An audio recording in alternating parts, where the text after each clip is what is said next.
Hello everyone, welcome back to Tooth and Claw Podcast. We have our chimpanzee biologist Wes Larson with us, and then That's not me. Or which one? What? I'm not a chimpanzee biologist. Or which one? Bears. Or which one? Bears? Yeah. Okay. Yeah, we have our bear biologist. Is that right? That's better. Yeah. Do I need to say the type of bear? I'm pretty much a chimpanzee biologist after our Chimp Crazy episodes. Mike pretty much is one too. And then, yeah, we have Mike Smith with us, and he's a good guy. That's all I can say about Mike. Yeah, He is. I try to be. Yeah, I like your hat today, Mike. Thanks. It's a good hat, You're a good guy too. You're just complimenting me. That's a good guy behavior. I guess. Oh, really? Thank you. Sometimes That's I feel nice. like that is you've gotten at me once or twice before for doing nervous laughter, which I do, and I am trying to kind of work on. I think I kind of nervously compliment people too. Like I think if I really? don't I think if there's a lull in a conversation and I don't have like something to say, I just throw out a compliment. I think that's a great reaction, though. I guess. If that's where your brain goes to fill dead air. Yeah, that's great. Yeah. Okay. Well, A cop is like framing him with drugs, and he's like, I like your gun. all right. Well, I brought up Chimp Crazy a second ago, and there's a reason I did that. In 2024, we partnered with HBO Documentaries, and we did a series of episodes on their series, Chimp Crazy. It was a lot of work, but we are really proud of what we put out. And there was a part in that series where they go into one of the premier animal attack stories of our lifetimes. When we started this podcast, this was one of the stories that was like top of mind for me. And I actually started putting it together, and then I stumbled on the story of Mo the chimpanzee, and he kind of pushed out this story. And then we were going to do it during the Chimp Crazy episodes, but they kind of wanted us to wait. And so we waited, but now we're finally doing the story in full of Travis the chimpanzee. Great. So we have talked about this in those Chimp Crazy episodes, but not really at length. We haven't really dove into it the way I've wanted to. It was all over the news. It rocked the world when it happened. The details came out, and people are still kind of reeling from this one. This is still one that is very much in the public mind because it's I'm such glad a you crazy said attack. you added the words "the world" after you said it rocked. I was afraid you were just gonna let it It rocked. It rocked. rest. It rocked. It's like It's rocked. that's a weird way that to would have been a approach weird this way one. to describe it. All right. So the other reason for doing this is there's a movie coming out this month called Primate. I can't say if it's good or not. I haven't seen it. I think it's made by Shudder. It's all about a pet chimpanzee that kind of goes on a rampage. I think it becomes rabid. And it just seemed like good timing to finally do Travis's story based on that movie coming out, there being enough separation from our Chimp Crazy episodes. Here we go. We're going to do Travis, finally. I was talking to a guy yesterday and telling him about our podcast. And I was saying, like, oh, yeah, we're about to do Travis the chimp. And he's like, oh, that's such a crazy story. He's like, the biggest one ever, this ape killed like 20 people on a TV set, right? I was like, you know, I'm not positive, but I think you're just thinking of the movie Nope. Yeah. That's a kind way to say that to him. That's great. That's true. really funny. This is like probably the biggest known chimp attack ever. Without a doubt. right? Without a doubt. And the events in Nope were very much based off of Travis, especially when you see the victim later and she has that veil over her face, because our victim would commonly wear a veil like that in real life. So, yeah, Jordan Peele really dug into this story a bit when he did the story of Gordy and Nope. Okay. Sandy Herold was born in 1938 in Stamford, Connecticut, to a Jewish Italian family. Her dad operated a popular bakery in the town, and Sandy had a relatively unassuming childhood.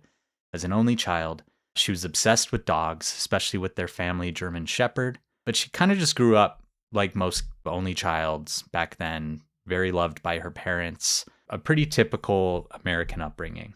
She grew up, she got married in the 50s, right out of high school, and then got divorced and then married again. She graduated high school when she was 50. No, in the 1950s, she got married. Super senior. Right out of high school. She's a Stranger Things. Yeah, like Eddie. Then she got divorced and she got married again in 1960. So pretty quick turnaround. The second marriage was much more romantic, but also filled with a lot of intensity and a lot of fighting. And it really, though, did bring Sandy's first true love of her life, which was her daughter named Susan, or Sue, who was born in 1961. But Sandy's husband had an addiction that in my opinion, makes married life kind of hard. And that addiction was sleeping with lots and lots of other women and being an asshole. Tough. Oh, both of those things are tough. Don't be either of those things, guys. Yeah, those are bad things to be if you want your marriage to work out. So she got her second divorce in the mid-60s. And a little bit just to describe Sandy, she's on the shorter side. She has long jet black hair with cropped bangs, very like bronze looking, like maybe lots of tanning or self-tanner. Paul Hollywood, kind of. Yeah. And just very vivacious, like dresses maybe like a little bit exorbitantly, or whatever the word would be, enthusiastically. But a person that everyone said was very funny, very fun to be around, and just a real character. All right. When she turned 30, she married the next love of her life after her daughter Sue, who was Jerry Herold. He was very different from her other two husbands in that he was kind, intelligent, doting, and loyal. And finally, Sandy found some stability. Her and Jerry moved in with her parents in the house that she had grown up in, and Jerry raised Sue, the daughter, as if she were his own daughter. They also started a few different businesses in town, including a towing business and an auto body shop, and both of those businesses actually really flourished, and they became millionaires, but very low-key millionaires. They weren't like flaunting their wealth. They were kind of spending it more on like dogs and I don't know, whatever. It's kind of like what you do with your millions. It's whatever Jessie spends her money on. I think they were spending their money on that too. I definitely don't have millions, but maybe one day. They also got pretty into semi-professional barrel racing in rodeos, or at least Sandy. No way. Yeah. That's the coolest thing I've ever heard. Yeah. So in the 70s, the whole family would follow her around when she went from rodeo to rodeo and did barrel racing. And it was during this time that Sandy met an 18-year-old runaway named Charla Nash. She met her on this rodeo circuit. The two became fast friends. They spent a lot of time traveling around to different rodeos together, and they were really good friends. So one day, the two women were at the rodeo, and this rodeo Wait a minute. Yeah. Am I envisioning the wrong thing when I hear barrel racing? I was picturing like the hobbits in the river in barrels. That's probably not what's going like on. I was surprised because it's just horses running around barrels. No, fuck that. And you said the coolest thing ever. You thought they were like rolling Plus on you top hate of the rodeos. barrels with their feet. All right. Correction corner. What did you think he meant? You were I thought he was actually talking about like picturing hobbits in the river. barrels going over the Niagara Falls, dude. That would have been so sick. Just a race to see who got down to the bottom of the waterfall. You're thinking like Donkey Kong. Like you gotta jump over the barrels coming at you. Yeah. Jeez. Come up with it. That's such a misleading name. So actual That's not my barrel fault. racing, it's when the barrels are like put up around the arena and they ride around them and do really tight turns around the barrels. Boring. I mean, that is a good point by Mike, though. Like, barrel racing, you think the barrels would be racing. Yeah. Right. Like, You if know? we Like a ever race Pine barrels, Derby. what can we call it now? I don't know. Barrel 1. I don't know. It's like There's probably like someone. F1, but yeah. B1. Yeah. All right. I'm going to get off of this. All right. So one day, these two women, Sandy and Charla, were at a rodeo that had a special attraction. And that attraction was a chimpanzee dressed like a cowboy that was riding a horse around the arena. And the crowd, Amazing. rightfully so, was losing its mind. Later, Sandy found the chimpanzee backstage and gave it a few gummy bears. Then a little bit later, when the chimpanzee was back on its horse again in the arena, it saw Sandy in the audience. It jumped down, ran over, and jumped in her arms. And it made a pretty big impression on Sandy. That'll do it. It'll do it. Yep. Just it running around on a horse, dressed as a cowboy is probably enough. It's enough for Jeff. Yeah. Well, I mean, it gets back to Mike's point, too. They had a chimpanzee there. They could have easily done Donkey Kong. Just had the chimp throw barrels. Just needed one gorilla and we would have been set. Well, I'm saying you got the chimp. That's good enough. Chimp's close enough. Yeah. Well, that's Diddy Kong, right? We need to Yeah. get the whole crew together. So the following years are really just some golden years for this little family. Sue grew up kind of like a younger copy of her mom. She just has platinum blonde hair instead of black. Her and her mom rodeo together. They dance together. They work together. They're constantly just chatting and having fun around their house with their horses, their dogs, and Jerry. But then Sue falls in love. She marries, and her husband convinces her to move away. And then right Her after third that, marriage? no, this is Sue, the daughter. Oh, yeah. And she had been living with Sandy and whatnot. And then right after that, both of Sandy's parents grew ill and died. So everything really goes from being wonderful and golden and perfect to kind of stale and gray. And Sandy and Jerry realize that they're kind of on the far end of middle age, and they really don't have a lot around to keep them happy and fulfilled. And Sandy's about to change all of that with a visit to Festus, Missouri in 1994. Do you guys remember who lives in Festus, Missouri? That lady From that our Tanya Chimp Crazy worked for. ones. Yes. What was her name? Barb? Connie Casey. There it is. Chimp Queen.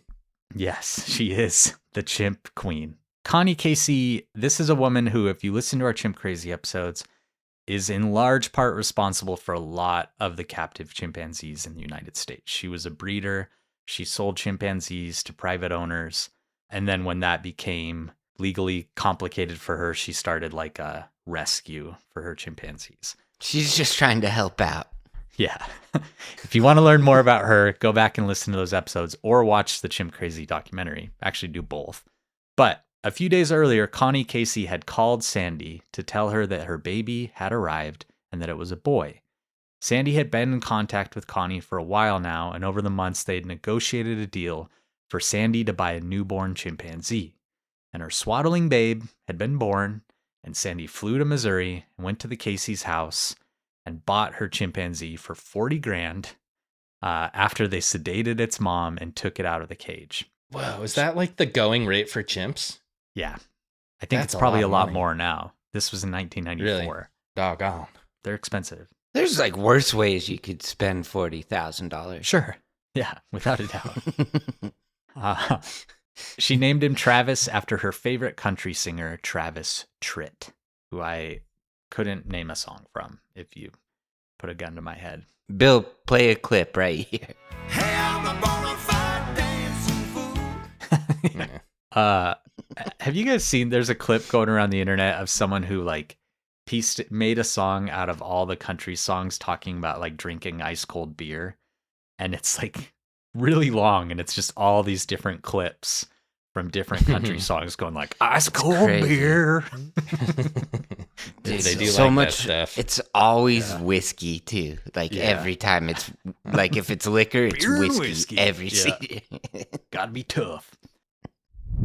This episode is brought to you by Masterclass. It's the start of a new year, and what better time is there to start a new habit? And that's why we want to talk to you about Masterclass. A new year, new me kind of thing. When we first partnered with Masterclass here at Tooth and Claw, I was sifting through their library of classes that they had on offer. I was honestly just blown away. And one in particular really caught my eye. It was such a pleasant surprise to see that a class was being offered by author Michael Lewis, the author of a fantastic book called Moneyball. You'll probably know it inspired the movie, an amazing movie as well. And so I had to click onto that and pick his brain, see what he had to say. And it was just such an elucidating exercise. For those brief moments I clicked in, I got sucked into it. I couldn't stop watching, and I was immediately sold on a subscription to Masterclass. With Masterclass, you can learn from the best to become your best. With plans starting at $10 a month, billed annually, you get unlimited access to over 200 classes taught by the world's best business leaders, writers, chefs, and more. And they really do make a difference. 3 in 4 surveyed members feel inspired every time they watch Masterclass. Right now, our listeners get an additional 15% off any annual membership at masterclass.com/tooth. That's 15% off at masterclass.com/tooth.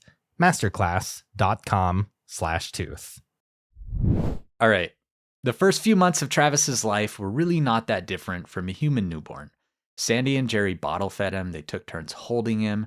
They let him lay on blankets around the house or in his crib. and he just took time absorbing their smells, their sounds, and bonding to them. Then around 3 months old, he was able to turn himself over, and not long after that, he was scooting around and then walking on his hands and legs, which is something I didn't really understand, that they're pretty like immobile for their first few months of life. So they're always just holding on to their moms. That is really interesting. Yeah. Like a human, right? Yeah. Like it's a big milestone for a baby when they flip over for this first time. It's like, we're celebrating that. And it's just, usually animals are like, what's the big deal here? But yeah. Well, no, that's the thought I had too, because I thought that we were kind of unique in how helpless we were for how long we're helpless. And it turns out that chimpanzees are pretty similar. And it makes sense because they're our closest living relative. Sharks, too. What about? They don't flip over for a really long time. Yeah, they don't really ever flip over unless they have to. Yeah, that's true. But not really a good comparison. Do they never do like a barrel roll in the water? That's what I'm saying. Yeah, sometimes. Yeah. Not till they're adults. I don't know about that. It takes a long time, right? I don't think that's true at all. It's an advanced move. I think they're kind of born doing a barrel roll. All right. Whoa. Sandy and Jerry taught Travis how to be a member of their family, how to use the toilet, how to brush his teeth, how to take a bath. Again, a lot of the same things you would teach a toddler or a little kid in a family. They bought him a whole wardrobe, and each day Sandy would dress him in different outfits, which we've established is the best thing about having a pet chimpanzee. Is that if there's one good thing about it, it's putting them in fun outfits. It's like we're already way past being morally correct here. So go ahead and dress him up. Right. In my opinion. If you're gonna have one, you might as well make him look good. Yeah. What's the number one article of clothing? Because for me, it's a little cap with a propeller on it. That's like that's what my mind went to. You buy. I think like overalls is really high. Suspenders or overalls. Yeah. You know, I'm Sunglasses. a sucker too for like a professional chimpanzee, like in a suit and tie. Ooh. Yeah. That's real good. Well, that's like, that means something too. There's like some hidden depth to that photo. You know, it's like, oh man, we think we're so smart going off to the rat race, but we're all just a bunch of apes. And like, maybe it's just me, but like, I assume that's a successful chimpanzee every single time. Yeah. A boss. Well, they got a leg up in negotiations because they're like, if you don't agree to this deal, I'm gonna rip your balls off. So, well, and like horrifically maul you, right? But on the other end, it's like if they're running a company and all you got to offer them is like a truckload of bananas, it's pretty good for you too. That's a good point. It's cheap. Yeah, Jeff. I think if we were to say you were a scientist, you could be like a chimpanzee outfit professional. I think that would be something you could claim stylist pretty quickly. I don't think I'm the best in the. It's like you. You're not the best bear biologist in the world, but you're top 10. Sure, I'm not top 10. All right. So they ended up retrofitting their house to make areas for Travis where he could roam freely. They hung ropes and tires and whatnot in his room. But they did have some strong metal doors, some caging, some different things to install so that they did have an area where they could secure him if needed. But most nights, especially as a baby, Travis slept in bed with them or in their room as a young chimpanzee. Yeah. And it really helped them kill their loneliness. They felt like they had a new lease on life. They would take him to work. He quickly became the mascot of their businesses. And both employees and local residents really started falling in love with Travis. Even the policeman really, really liked him. Sure. Would you say it's like a good thing to do if you're in a relationship that's kind of lost its luster a bit? If you want to like, yeah, go adopt a chimpanzee. I would not say that. You wouldn't recommend getting a chimpanzee. No, I'd say more like struggling couples. Couples therapist might be a better idea. Or we'll see how this ends out, but I don't think it's going to be a good ending for any of these people. Things got even better for Jerry and Sandy not long after, and that's because Sue, Sandy's daughter, got a divorce and decided to move back home with her young son, and they moved into an apartment Sandy and Jerry had built next to the auto body shop. And Sue and Sandy really picked up right where they left off. They spent the day joking and gossiping, while they were working. And Sue's son Tyler was actually the same age as Travis, the chimpanzee. So those two played a lot together as well. Cousins, just playing with your normal cousin, just having a good old time. Charla Nash would also come visit sometimes, and she would bring her daughter Brianna, and they would play and bond with Travis as well. But Travis grew up pretty quickly. He started acting a bit on TV commercials. He became really famous around the town. He would eat meals with the Herolds. He loved lobster tail, Italian food, filet mignon, candy, ice cream. That would suck to have a chimp that just likes the most expensive thing on the menu.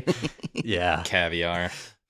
I do kind of get the feeling that they had more money than they knew what to do with. But they also didn't really want to travel the world or buy really gaudy expensive things.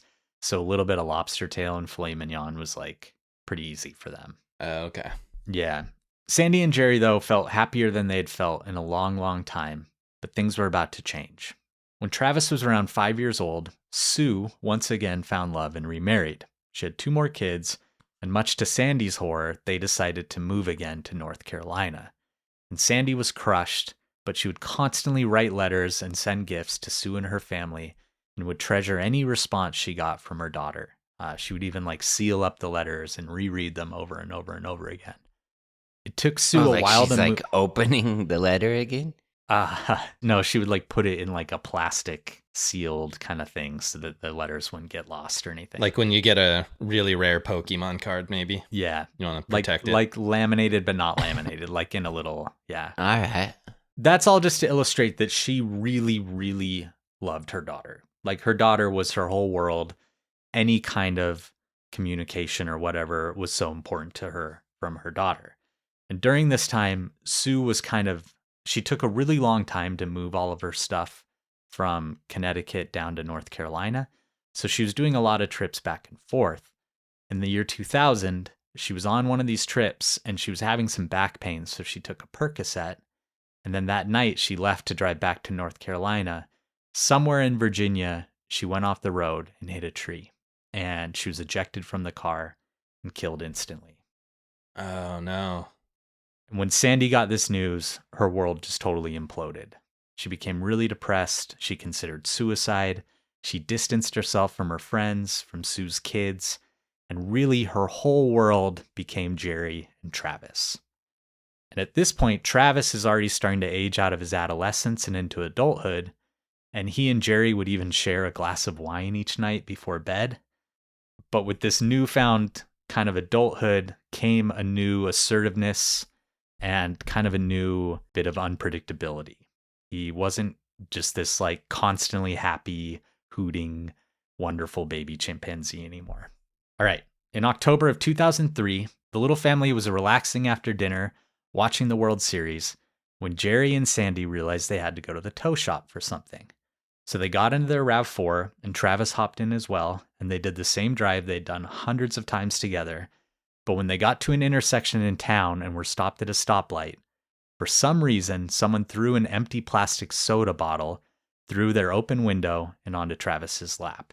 And at this point, the 170-pound chimp grunted, unbuckled his seatbelt, opened the door, and shot out into the road in just his diaper. Oh, no. Wow. You got to think, if you threw a soda bottle through someone's window and then suddenly a huge chimpanzee just bolts out after you, yeah, that would be the scariest thing ever. I would assume they saw the chimpanzee, and that's I don't why know. they throw Maybe. I mean, that's why it makes sense to me to throw an empty bottle in the car. Sure. Just to interact with the chimp. Yeah, that might be true. Or they might have just known that it was Sandy and Jerry and that Travis was probably with them. But if you didn't know, that would be the surprise of a lifetime. So it would take Sandy, Jerry, and the police hours to corral Travis and get back in the car. And the whole incident was kind of funny because Travis was just hooting and smacking cops on their butts and running around and doing tricks. And a huge crowd gathered to watch this big spectacle. But they couldn't get him back in the car. And the only reason he finally went back in the car is because he got bored and he went back on his own, buckled his seatbelt, and was ready to go. So, I mean, it was like, I think this was a big turning point for the Herolds where they realized we're not in full control of this chimpanzee anymore. You know, we have a wild animal living with us. And no one pressed any charges. And I think that's because Travis was a pretty big bootlicker, and all the police had photos of themselves with Travis. So they didn't really want him or the Herolds to get in trouble. But trouble was definitely brewing for this little family. And after this incident, it was all over national news. So Connecticut actually added what would come to be known as the Travis Amendment to their exotic animal laws, and it would require anyone with a pet primate over 50 pounds to hold a special permit. But because Travis was this local celebrity and no one really wanted to separate him from his family, they kind of just let him be grandfathered in to the old way, and they let Sandy and Jerry keep Travis with the understanding that they were on really thin ice. And an animal control officer in Stamford actually talked to Sandy and did his best to explain the physical changes that were starting to happen to Travis and how highly sexualized and potentially violent chimpanzees can be as they enter adulthood, and that the Herolds were about to be living with a very different animal than the ones they were used to. And I like the highly sexualized thing is something not to gloss over here. Male chimpanzees, when they're mating, they'll mate dozens of times per day. I mean, they really go for it. Mike. Yeah. What's that? Couldn't be me. Mike. Dozens? Come on. At what point is it just not even fun anymore, you know? And with that sexualization comes aggression. You know, that's just like their body is being flooded with those hormones that lead to both of those things kind of being expressed. Mike? All right. Mike's feeling aggression right now. Yeah. No, I released He wants to mate with me. a couple weeks ago. I would, with you, Jeff, get over yourself.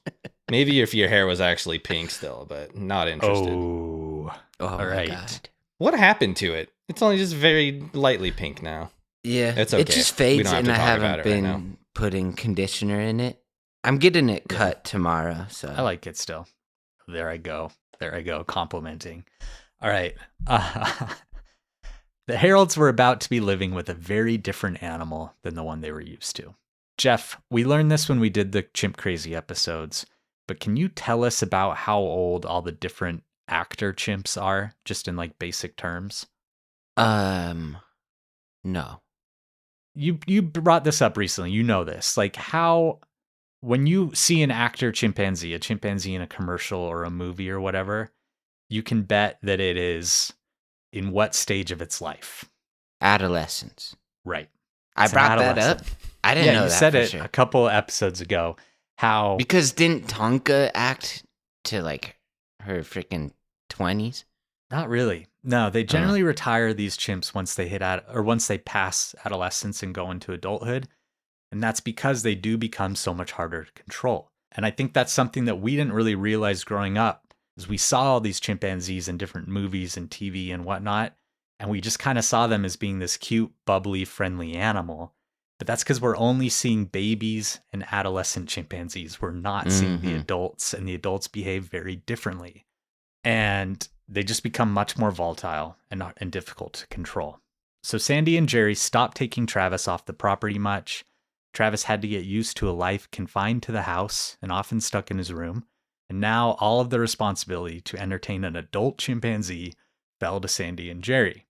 And while they did their best to create enrichment for Travis, he started becoming more sullen and having bigger mood swings. Mike? Oh, man. It's less a swing and more just like a constant nadir of mood, you know? I'm waiting for that upswing, to be honest. It's been years.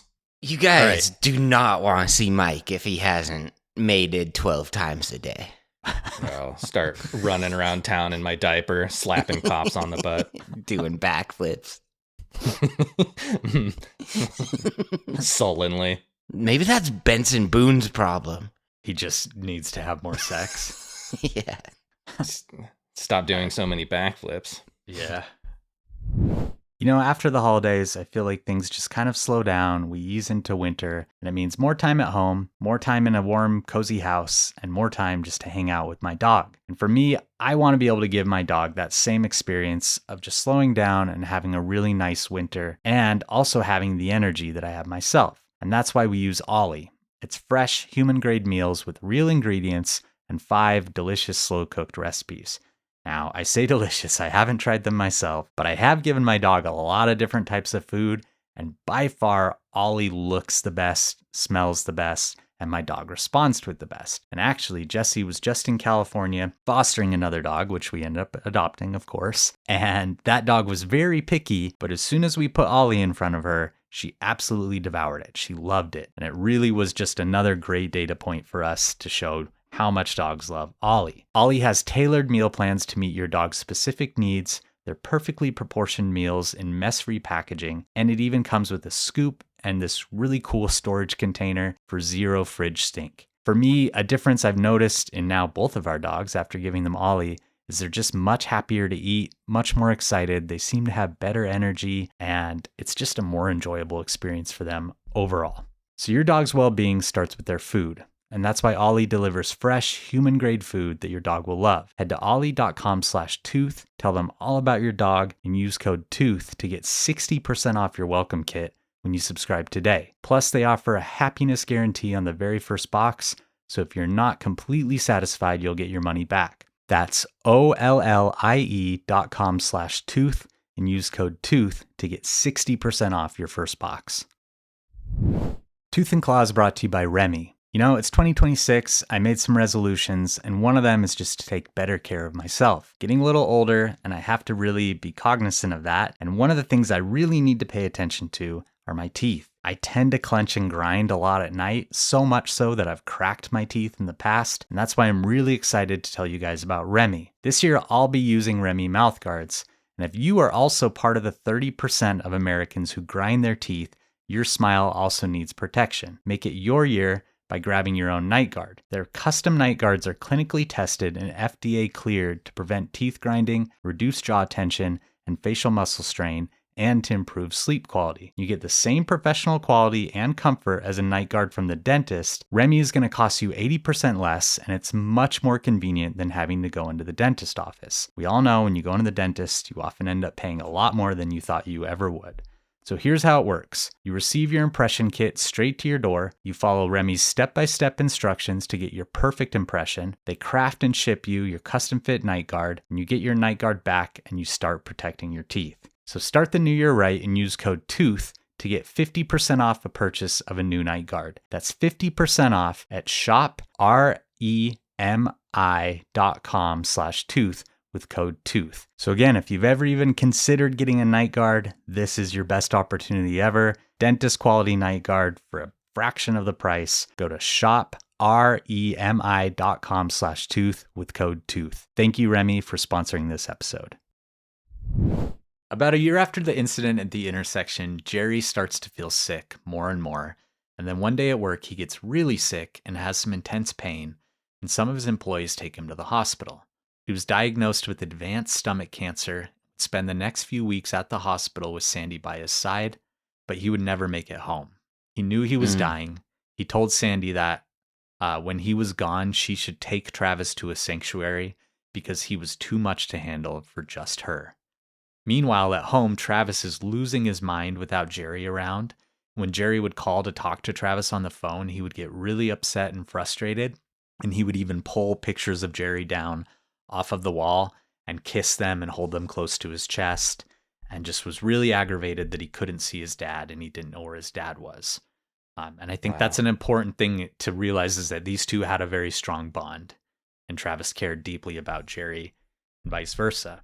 They didn't try like the thing in movies and TV where you walk in the hospital and it's like, family only, please. And you say, oh, he is family. He is family.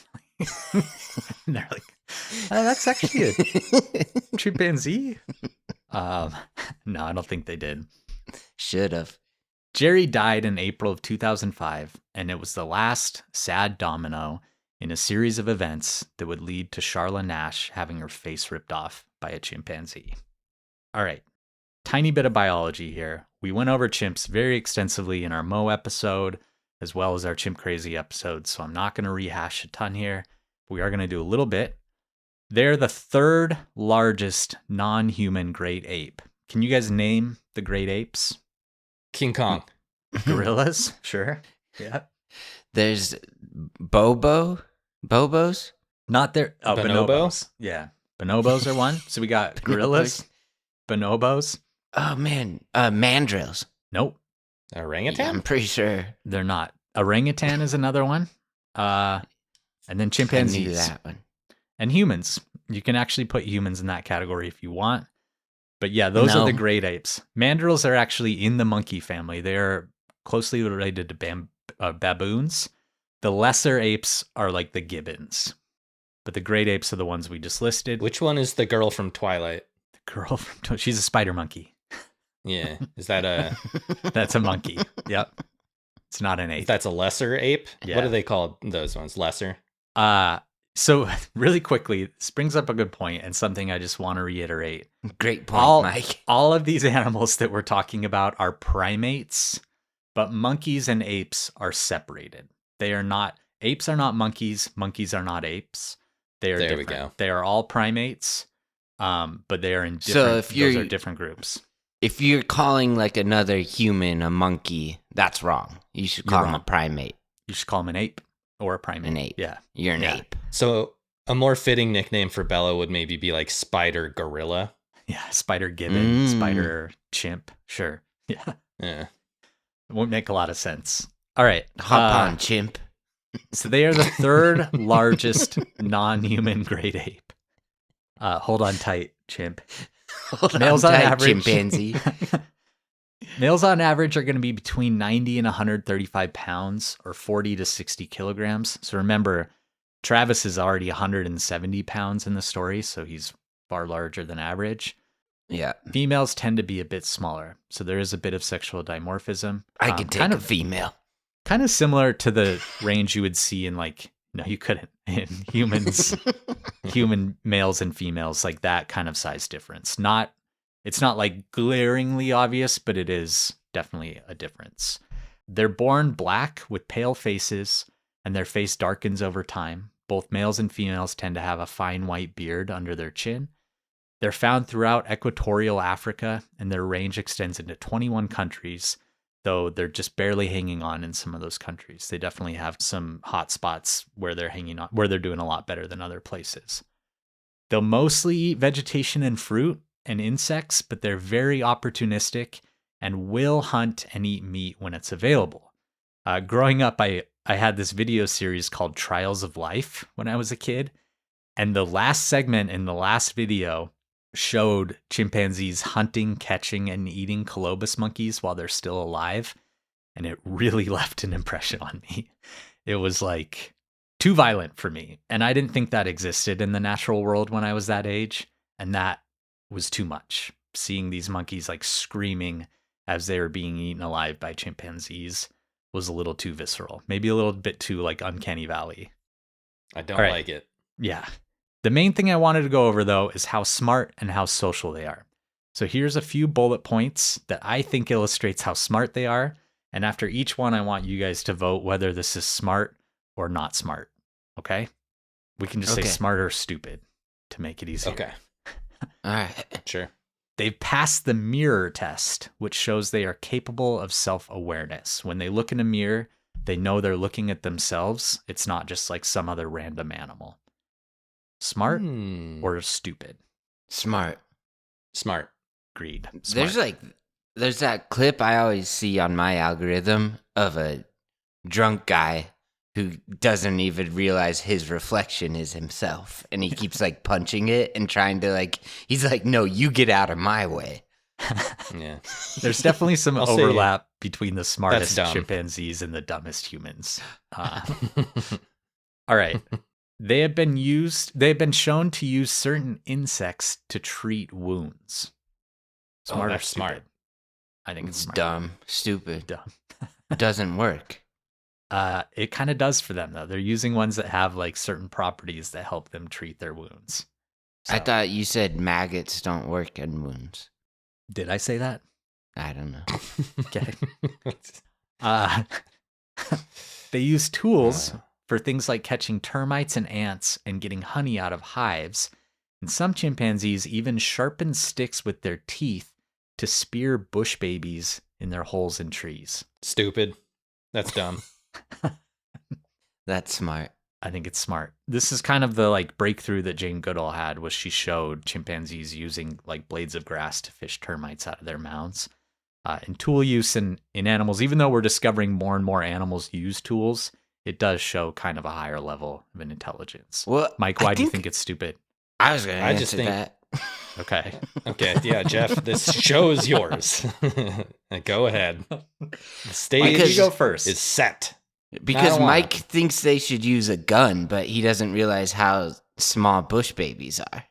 Like a gun would destroy most of what they're going to eat. That actually brings up a good point. You said bullet points. You have bullet points, Wes. Yeah. Remember when the NBA team, the Bullets, was changed to the Wizards to like promote more of a nonviolent message? Should we Okay. start calling them Wizard points? Sure. These are my wizard points. No.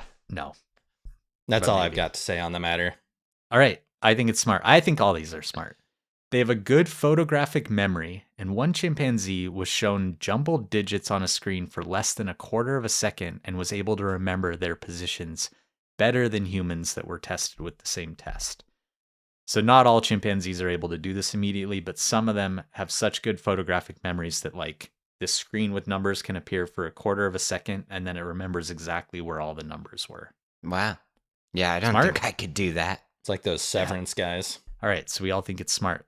Next one. They like being tickled when they're happy. Smart or stupid? This is maybe the one That's that a I question think is of stupid. intelligence. I think it's smart Okay. because most animals wouldn't. Yeah. Most animals would be like, oh, it's trying to hurt me. Yeah. They figured out we're not trying to hurt them.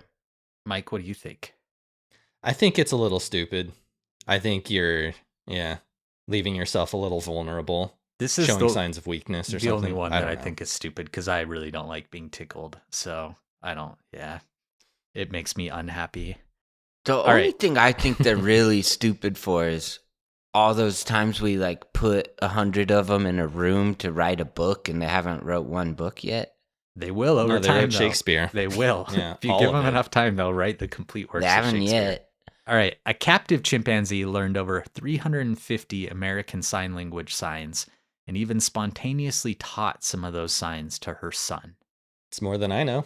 It's pretty smart. That to me is like the smartest thing they've done. Jeff? Smart? Stupid?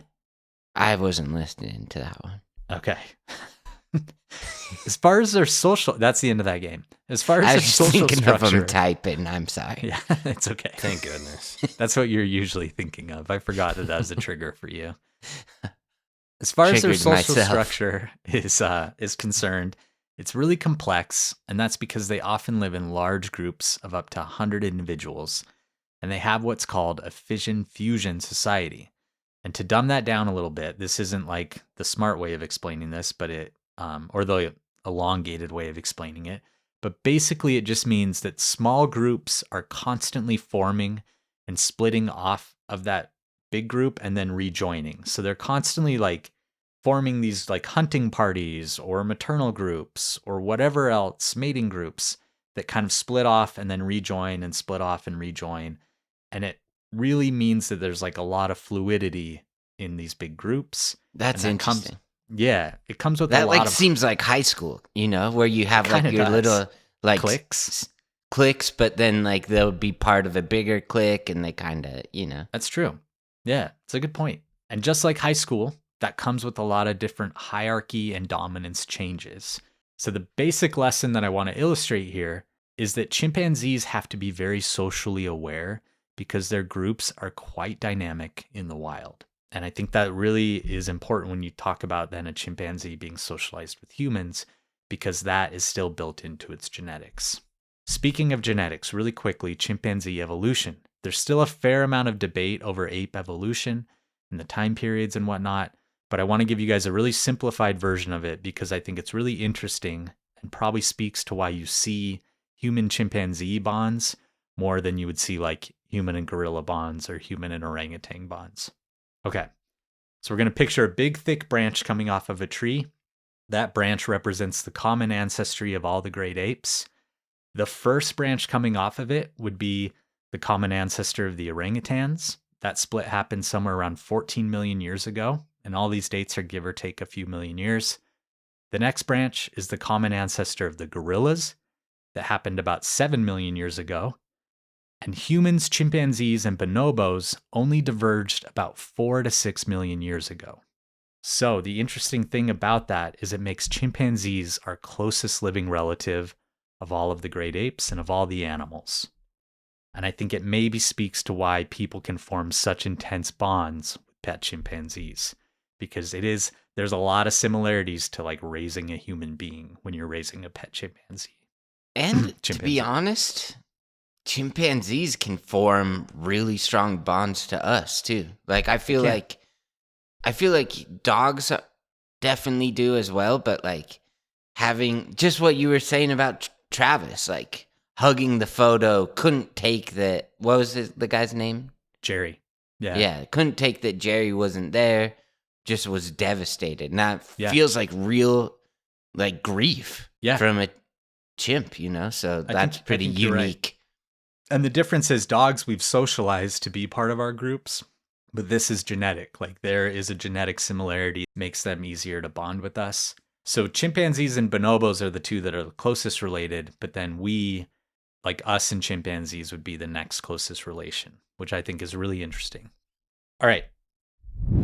This episode is brought to you by Rocket Money. So here's a question for you. How do you feel about organizing your finances on your own? I was just hanging out with one of my really good friends over the holidays, and he was a little bit stressed out about retirement, saving money, keeping all of his finances in order and organized. And so, being a good friend, I like to be a good friend. I was like, dude, check out Rocket Money. It's made it so easy for me to keep track of all of my spending, all of my subscriptions, make sure I'm not being irresponsible. I told him Rocket Money is a personal finance app that helps find and cancel your unwanted subscriptions, monitors your spending, and helps lower your bills so you can grow your savings. I didn't say it exactly like that. I'm reading this off a script, but I did say something to that effect. I was like, here's everything you need to know about money. All right here on this dashboard. Let me pull out my phone. I'll show you. Rocket Money is able to track subscriptions and has the ability to cancel within the app with just a few taps, saving time and avoiding charges. On top of that, it automatically categorizes all of the transactions you're making across all of your accounts. Plus, it has customizable categories and tags to reveal spending patterns and add context. Basically, what this app is doing is it's compiling all of your financial information, all of your spending habits, everywhere you're spending money at all, and it shows it all to you in a really clean, simple interface, really intuitive app to use. I really have become a big believer. So let Rocket Money help you reach your financial goals faster. Join at rocketmoney.com/claw. That's rocketmoney.com/claw. rocketmoney.com/claw. So I just had almost 3 weeks home alone with my cat Toad, and I am more obsessed with him than I ever have been. He's just so sweet. He loves to just lay down and cuddle, and he's just such a grounding atmosphere in our house. And for both me and Jesse, we care deeply about his happiness, and that's why I really love telling you guys about Smalls. Smalls is fresh, protein-rich meals that support cat health and happiness, which means they are living their best lives, or 9 lives, I guess. For me, I think the thing about Smalls that I've loved so much is I just see a difference in Toad's behavior. He seems happier, his coat seems shinier, he seems more energetic, and just more excited to eat. And we only have these animals for so long, so for me, just knowing that they're getting food that they absolutely love makes me know that they're actually living a really good life. For a limited time, you can get 60% off your first order plus free shipping when you head to smalls.com/tooth. Smalls cat food is protein-packed recipes made with preservative-free ingredients that you'd find in your fridge, and it's delivered right to your door. That's why Cats.com named Smalls their best overall cat food. Cats.com is like, you don't get higher than that, and they're saying it's their best overall cat food. So again, make 2026 your cat's healthiest year and take advantage of their New Year's special and get 60% off your first order plus free shipping when you head to smalls.com/tooth. One last time, that's 60% off your first order plus free shipping when you head to smalls.com/tooth. After Jerry's death, Sandy enters a much darker depression. She pretty much cuts off all communication with her friends and family. She starts going on these shopping sprees at TJ Maxx and Marshalls, and somehow at those stores spends hundreds of thousands of dollars and becomes a bit of a hoarder. I feel like you could buy a TJ Maxx for hundreds of thousands of dollars. Yeah. Right. But there are photos from this time of her home, and there's just shopping bags everywhere. And she'd buy stuff for herself and Travis, but it would all just kind of sit in certain rooms of the house. And it made it so really only like her room and Travis's room were the open areas where they had any room to move around. She mostly just spent a lot of time at home with Travis, crying, missing Jerry, missing Sue. And Travis also entered into depression without Jerry, and he spent a lot of time just rocking back and forth in his cage. Around this time, one person that Sandy did let into her life was her old friend, Charla Nash. Charla had been working odd jobs and traveling around with her daughter, and he even spent some time in a homeless shelter. So Sandy kind of took her under her wing and let them move into Sue's old apartment rent-free. She gave Charla a job doing bookkeeping for her businesses, and that job kind of just morphed into a bunch of stuff, and Charla would spend time tending to Sandy's house or their property, or even watching Travis if Sandy needed to go somewhere and wasn't able to watch him. So by early 2008, Travis was 14, and he's no longer the cute, bubbly baby chimpanzee he used to be. He's obese for a chimpanzee. He weighs 240 pounds. He's 5 feet tall when he stands up, and his face had turned black and his torso had grayed. So he kind of went from looking like Bubbles the chimpanzee to Koba the chimpanzee. If you guys remember both of them. I mean, he looks very different than he did as a baby.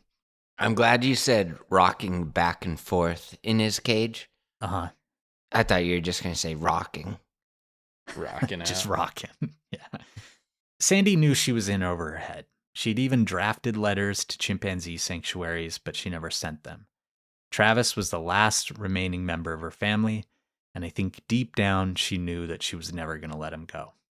On February 16th, 2009, Sandy's having a big problem with Travis. She'd gone into his room to clean, and while she was in there, Travis went to the kitchen and stole her car keys and was now out in the front yard running between the two cars, basically telling Sandy that he wanted to go for a ride.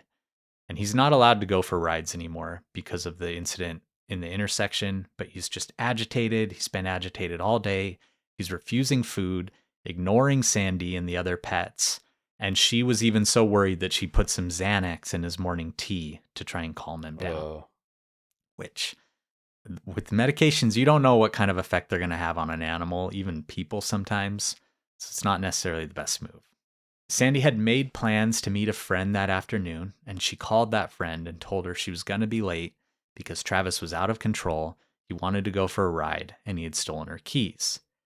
And around that same time, Charla Nash had called Sandy, and while Sandy asserted that Charla volunteered to come help with Travis, Charla would later say that she was asked to come help. But either way, regardless of who, like what order that happened in, Charla headed over to Sandy's house after the phone call to help her control Travis and get her keys back. And on the way, Charla had picked up an Elmo doll because Travis loved Elmo, and she thought it might be a good distraction and a good way to convince him to go back inside. One other detail that could be important, but maybe not, is that Charla had a new hairstyle that Travis hadn't seen at this point. All right. When she pulled up to the house, Charla got out of the car with the Elmo doll and walked toward Travis with the doll in front of her face.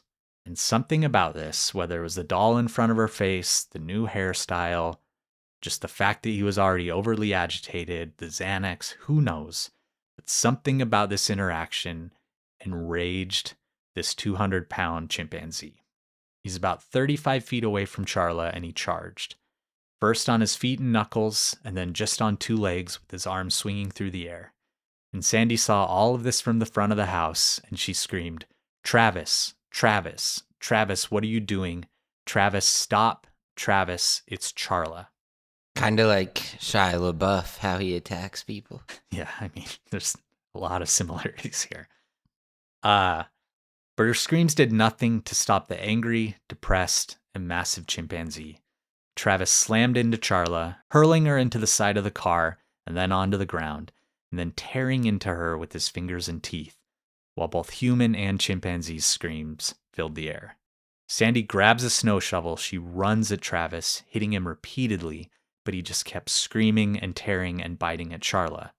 Blood was already everywhere, all over Charla, all over Travis's face, down the side of the car, and spilling onto the frozen ground. So now Sandy runs screaming into the house, and without thinking, she grabs a butcher knife and then runs back out, still screaming, plunges the butcher knife into Travis's back. He doesn't even flinch, but just keeps biting and tearing and pulling and ripping at Charla's face. And Sandy stabs him twice more, and after the third stab, Travis turns and looks at Sandy directly in the face. His entire muzzle is covered in blood and bits of skin and tissue, and Sandy can now see past him and down to her friend on the ground, and Charla's face had been almost entirely removed by the chimpanzee's teeth and hands, and now is just a wet, bloody, pulpy mess where her features had previously been. Oh my God. So she thinks her friend is dead. Travis turns back to Charla. Sandy runs into the house screaming. She picks up the phone to call the police. And I want to read part of the transcript from their nearly 12-minute call, and we'll probably play a little bit of this too. So here's what she said to the police. She says, "Send the police." The emergency operator says, "What's the problem there?" The chimp killed my friend. What's wrong with your friend?" "Oh, please, send the police with the gun, hurry up." "Who has the gun?" Please hurry up. He's killing my girlfriend." Then they try and calm her down this operator's having a hard time understanding what's going on. He says, "What's the problem?" And she says, "He's killing my friend." "Who's killing your friend?" "Chimp, my chimpanzee." "Oh, your chimpanzee is killing your friend?" "Yes, he ripped her apart. Hurry up, please." Then this operator says, "What's going on? What is the monkey doing? Tell me what the monkey's doing." "He ripped her face off." "He ripped her face off?" "Gun. They've got to shoot him. Please, hurry, please."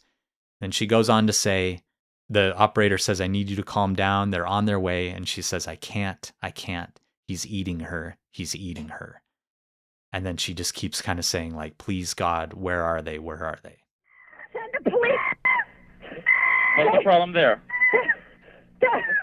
The chimp killed my friend. Lock your doors on your car and stay there with me. It don't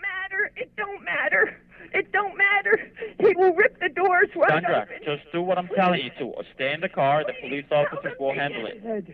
He's not dead. Oh, God. So this takes 12 minutes for the police to show up.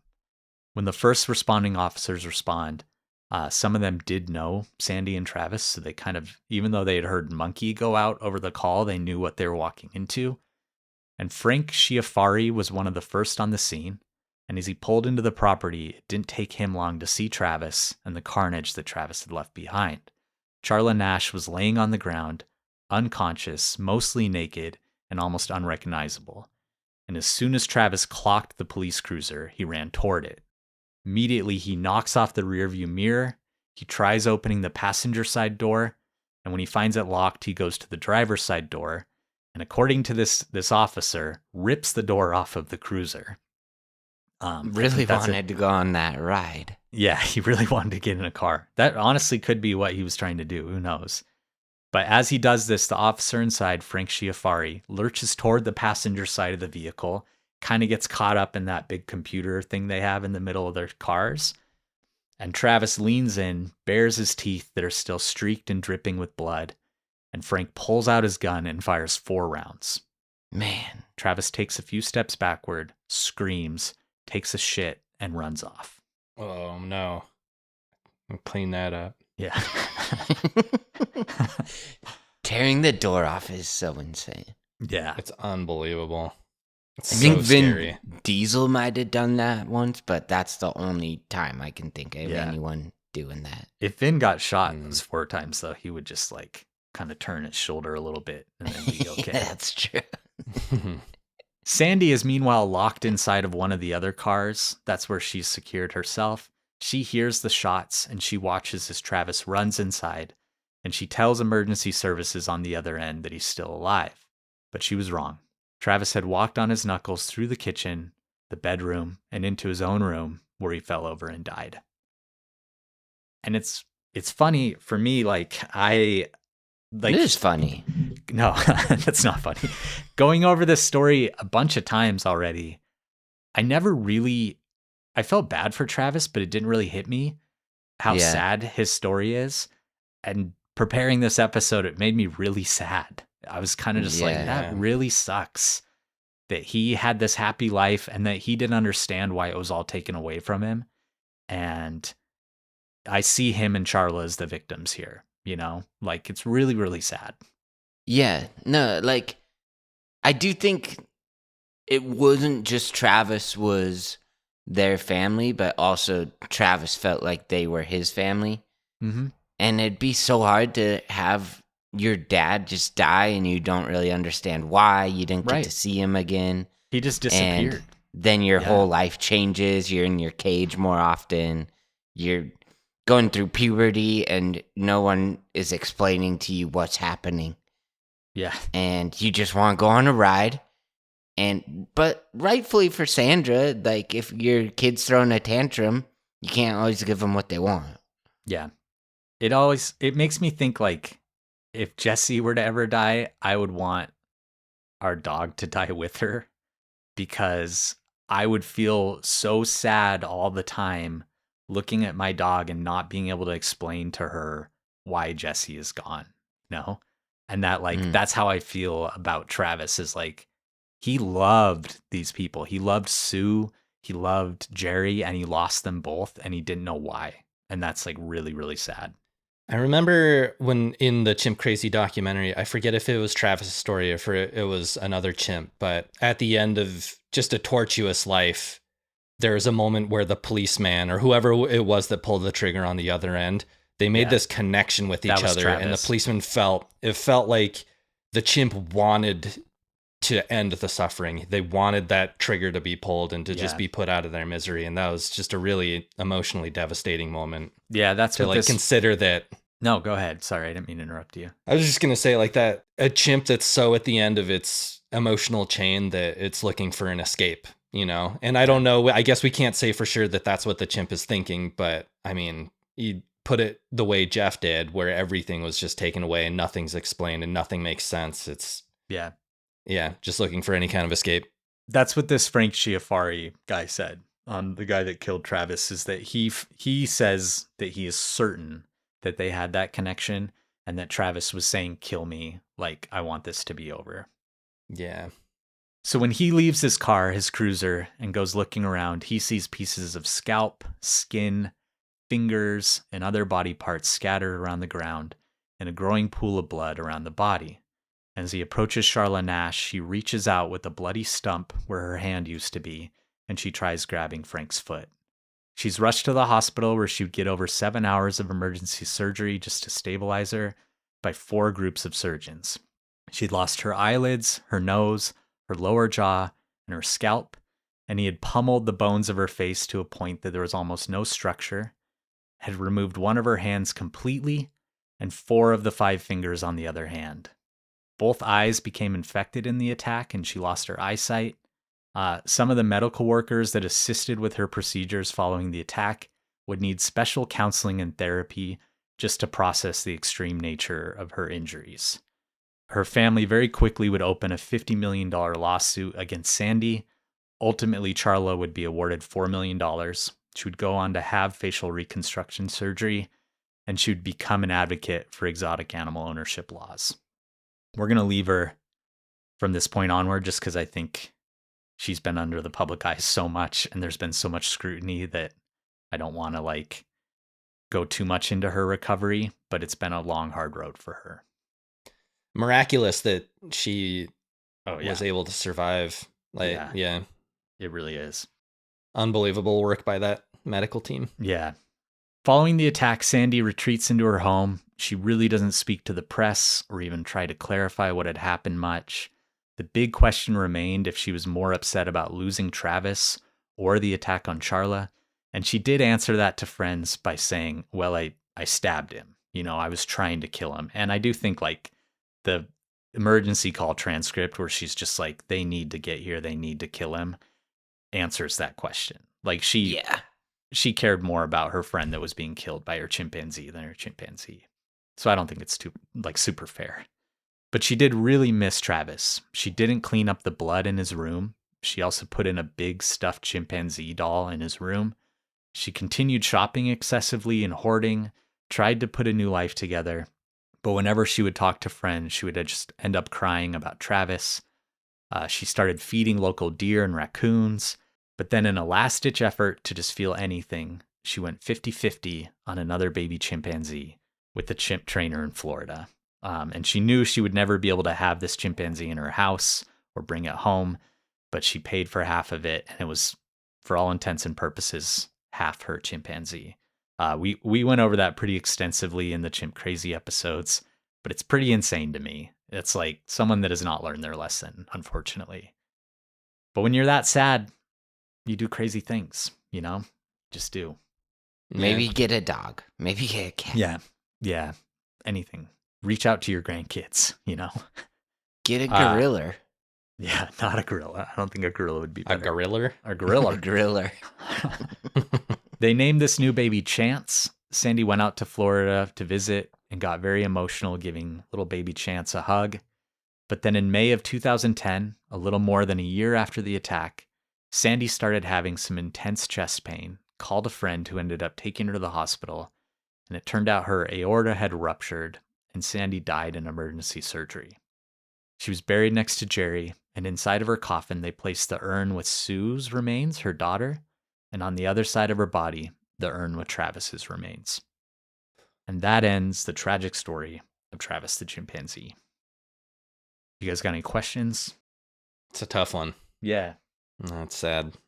Do you think this was just kind of bad luck, or do you think people made mistakes? I think people made some pretty big mistakes. Yeah. It's a crazy question for the end of this episode. Yeah. I think it's a mistake to keep a chimpanzee in your house, regardless. I think we've learned that almost always goes poorly, especially when there's not other chimpanzees around. But yeah, there's mistakes. Mistakes were made. Okay, let's hear Counter argument. Yeah. She owned 2 chimps, and one of them didn't rip her friend's face off. The second one, Chance? Yeah. Yeah, I mean, she only had Chance for a year. And like 50-50. I can't remember. Chance died, and it wasn't, there was something happened with Chance. So life doesn't usually go really well for these chimpanzees in captivity. It's not a good thing. We've learned It seems like the very best case scenario is they start acting up and then they're taken away before anything truly terrible can happen. But I never heard. I don't know. Maybe are there stories out there where a chimp just lives to a nice ripe old age and dies without I don't know of anything any. terrible happening? Honestly, I mean, obviously, I think it's bad. I was joking, but I do think Tonka would have been that example. Like, it seemed like Tonka, even for an older chimp, was pretty chill. See, I disagree. Because Tonka was like rocking back and forth in his little tiny cage. And when Tanya would bring like a phone to the window, he would just have to like sit there and depressed, like stare at photos of other chimpanzees. I don't think a human family is enough for a chimpanzee. I think they have more complex social requirements than that. Okay. And I don't think you can give them the space that they need either. Unless Well, I you're taking wasn't them on like saying rides it's, and like, stuff. A good life, but I was saying I don't think it would have ended in tragedy in that one case. But I don't know. Yeah. Like, it could have. It was a chimpanzee. Yeah, I kind of think it would have, but I don't know. Yeah. Yeah. She was afraid of Tonka, too. It's like she wasn't like, it's like, yeah, this is my daughter, but also, or was it Tonka a boy or girl? Tonka was a boy. Boy. Yeah. This is my son, even though I have a son, and my son might bite my finger off any day. Yeah. All right. Yeah, don't do it. I don't. There's better things to spend 50 grand on or 40 grand or whatever, and I love it's not thinking going to that end well. someone listening right now was going to get a chimpanzee until that right there. Their mouse is hovering over the filling 2-day up the delivery check. Amazon button. Like, They're like, can no. I still cancel this order? All right, let's move on to our categories. Yes. Our first one is your favorite Travis. from the world of pop culture? I felt like I maybe could have, if I really thought about it, thought of a better answer, but the one I wanted to say is Travis Barker. Because I never got like super huge into music like you guys, and I was more definitely just like mainstream bands and music.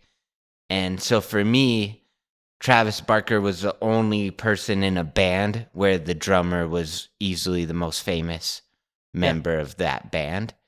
And especially bands I liked. So I thought it was kind of cool to have like a drummer be like the main star of a band. Yeah. Yeah. He's an incredible drummer too. Like one of the all-time best. So I think that's a good pick. Which is like so interesting because their like lyrics are so basic and like let's just make money, and then they just have one of the best drummers ever. Yeah. I love Blink though. I'm a fan. I know, but it's still like fell in love with the girl at the rock show. Yeah.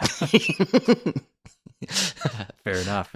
Yeah. Excited for my first date. What I don't know. Like a lot of their songs are just like very bubblegummy. Yeah. Yeah. Mike, who's your favorite Travis?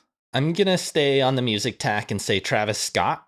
I know a bit of a controversy surrounding him in multiple different parts of his life, but specifically his album Rodeo, I think is one of the best trap albums. Probably my favorite. I don't know if best is always a weird word to ascribe to anything, but man, Rodeo, some of my all-time favorite tracks. I haven't really gotten into any of his later stuff or earlier stuff, but that one album is pretty infallible in my ears, in my eyes. Who's your least favorite Travis? Travis. Who's this Travis Tritt guy? I'm not going to say who you want me to say. Oh, man, Jeff. I felt like I was alley-ooping you there. I know. I don't want to get into it. We're not doing it. All right. I had a hard time deciding between two. One was Travis Pastrana, who I don't know anything about him personally or if he's a good person or not, but I just remember him doing some of the craziest stunts ever, like jumping out of an airplane with no parachute. That's what I was going to say. He did the Point Break thing in real life. That's pretty impressive to do that. And then the other one I thought of was Travis Fimmel. He's the guy that played Ragnar Lothbrok in the Vikings series. Oh, yeah. I feel like he hasn't had a huge career since, but he still pops up here and there. But I loved that show pretty much up until he left it, because he was just such like an anchoring, amazing part of it and so good in his role. So I think it's like a really good show with him in it. So that's who I picked. All right. Shout out Travis Tritt. I don't know. You might be a great guy. Sure. You're not my least favorite. All right. I had top 3 primates you want to see in the wild. We've seen a few together. We saw orangutans. We've seen some monkeys. What are your top 3? So primates, it includes monkeys and apes. And apes. Yeah. Okay. Apes and monkeys. Yeah. Apes and apes. I would go... I want to see one of those golden monkeys in China. What are they called? The super fluffy ones that don't look real. The golden langurs? No, like the super like... The Chinese snub-nosed monkey. Yeah. Yeah. That's one of my picks. Chinese snub with the blue faces and the... I want to see a mandrill, and I want to see a colobus. Okay. Shoot me. I will. I will. Just give me a minute. I'll go with gorilla, baboon, and one other one. I don't care. You've seen a baboon. Yeah, but I'll see another one. Okay. Gorilla, baboon, and one other. I don't care. Love it. Yeah. All right. Jeff, we had 2 of the same. I want the Chinese snub-nosed monkey and the mandrill. My other one is gorilla. So, Mike, we had gorilla. The same, too. Yeah. Nice. I'd love to see some gorillas. Okay. It's not how that's said, but yeah. I have Mike. What about like those monkeys in Japan that go in the hot springs? I don't want to be in a hot spring with a monkey. Would you want to see them in one, or would you be pissed that they're like in the hot springs? To go into them. Yeah. I don't know what I feel about that, but I don't want to be there with one. Their red faces in the heated water kind of has a weird feeling to me, even though their faces are just red anyways. I've never Yeah. really been that I into those would- monkeys. This is a I group of like animals them. that just makes me uneasy. I'm kind of tired of macaques anyways. Like I feel like everywhere you go there's macaques and I've had my fill. All right. It came from Quora. This is a funny question that I found to be funny, not so much the answers, but the question was good. Do you think Travis the chimp went to hell or heaven? Let's discuss that. The answers were just like very literal on who makes it to hell and heaven. A lot of scriptures that were referenced. So the answers weren't that great, but what do you guys think? It's interesting.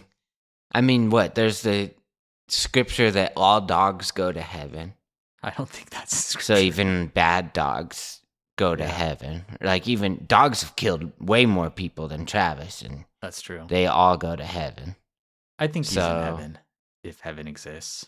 But I mean, Travis is smarter than a dog. Yeah.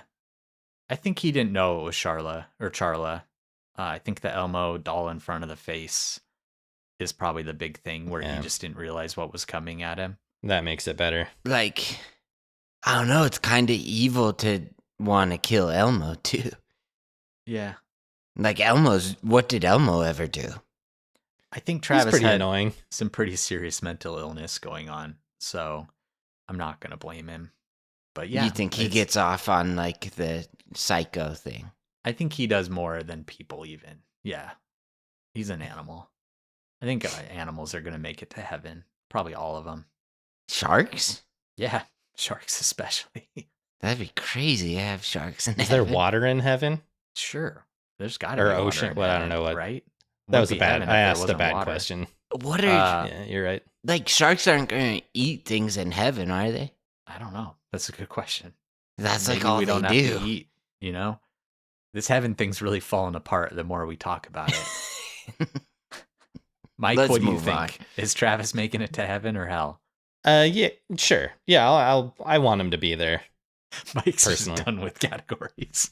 All right. I'll tell you this. I don't know what to. I'll tell you this. If Travis is going to hell, that's where I want to be too. All right. Fair enough. Okay, a quick let's argue with the question mark on the end. I don't know if we're actually going to argue because I could see us all agreeing on this. My I'll argument. take the other side. I don't care. Okay. Surprise parties are bad, is what I think. Travis got surprised, didn't go well. I think surprise parties in general aren't fun and bad for either the people that have to do the surprising and the person that's being surprised. I just prefer not to have one. It's really unfair. It's really unfair. That's why you spoiled mine in India. Didn't mean to. Yeah. Why do you think it's really unfair, Mike? Because all of a sudden it kind of turns into your responsibility to make sure that everyone that planned the surprise party feels like that was a success. And I'm not going to give you the reaction that you're hoping for. I promise you I'm not. And then all of a sudden it's like, I kind of feel like the bad guy. And I didn't want all of you over at my house. How'd you even learn where I live? I don't want you there. Get Yeah. out of there. For me, my main Leave the argument cake though. is like I really like the anticipation of a fun event as much as I like the event itself. And I feel like if you're being surprised, you kind of go through your whole day, like if it's your birthday or something, thinking like, oh, everyone forgot my birthday. Like this kind of sucks. This is like a bummer of a birthday. And then at the end, it's Can't like, imagine oh, how that feels. they did forget. Sorry. At the end, I it's- don't care. I really don't. at the end it's kind of like, oh, they It's great. didn't forget, but then I don't know, I would just rather know that like I'm gonna have some fun with my friends and not worry about it. I Jeff? am genuinely going to take the other side of this. Yeah. Okay. Because the thing about surprise parties is it's not like they do it every birthday. It's like True. you get like one surprise party in your life, maybe, if you're lucky, in my opinion. Yeah, I've never and had one. So it's maybe I'm like- just sour. Yeah. That, I'm not giving you one. I don't know. I feel like birthdays get boring. Like, I'm tired of my birthdays. So it's like, Yeah. I don't know, maybe a surprise party would be kind of fun. Mix it up. Yeah, mix it up at once in your life. Okay. I think that's a good argument. And yeah, maybe I'm just sour because I've never had one. But Yeah. the ones that I've had to do the surprising, I'm always kind of like, oh, this is so overly complicated. Okay. You don't need to have Elmo there. I got a question for you guys that I came up with. let's say you're with the absolute love of your life. Everything is truly perfect. Like every single thing about your relationship is great. But then she says she or he said they want to legally raise a chimpanzee in your house. It's going to live with you for its entire lifespan, 50 plus years. Would that be a deal breaker for you? This is the true, like, perfect relationship up until that point. Mike would be like, okay, but I'm never going to interact with it. I'm never going to help. That, like, yeah, and I think that's an incredibly fair and reasonable stance to take. but you wouldn't be able to do that unless you had like a huge house. You're going to be interacting with this chimpanzee. There's no way you're not. And that's why I'm leaving. Yeah, I think I'm leaving There's too. not a chance. I think it's too much for me. And I would be afraid of it. Knowing what I know about chimpanzees, once it's an adult, I would just live my life and like on edge. Honestly, Think of all like, the car doors you have to replace and repair and stuff. pre-tooth and claw, I think I would be like, this relationship just got even better. Yeah, you'd be the one proposing buying the chimpanzee. Now it's just like, it's not going to end well. This is going to make things bad. Think of all the lobster tail you'd have to buy. Ugh. Oh, man. Maybe I could just adopt a kid and dress him up like a chimp and be like, oh, look. All right, so it's a deal breaker for all of us. All right, we're going to do a quick conservation corner and then wrap this up. There's somewhere... I'd adopt a lobster tail. That'd be pretty... There's somewhere between 150,000 and 300,000 I'd help take care of it. Chimpanzees in the wild. They are IUCN endangered because they are rapidly losing their habitat and they are poached for bushmeat and some other things. Because you hear 150,000 to 300,000 and you think of like, oh, there's only 5,000 tigers or whatever. It seems like they're doing pretty well compared to a lot of our imperiled species. But I can't stress enough, like these parts of equatorial Africa where they're found are some of our most threatened ecosystems in the world. They are under threat from a lot of exploitation, from climate change, from human conflicts like wars. And there's just a lot going on in this part of the world that is stacking up against animals like chimpanzees and gorillas and mandrills, some of these other primates that live there. So even though there's a fair amount of them, they've got a lot of pretty substantial threats that they're facing. Okay, I think we're going to wrap it up. I'm going to skip listener questions for today, but we appreciate all the questions you've been sending us. We will do them still, but sometimes we don't. We're not going to do it today, I decided. All right. Fine. Mike, nothing. All right, guys. Thanks for listening to the story of Travis. We love you. And let us know if that primate movie's any good. All right. Love you guys. All right. See ya. See ya. Bye.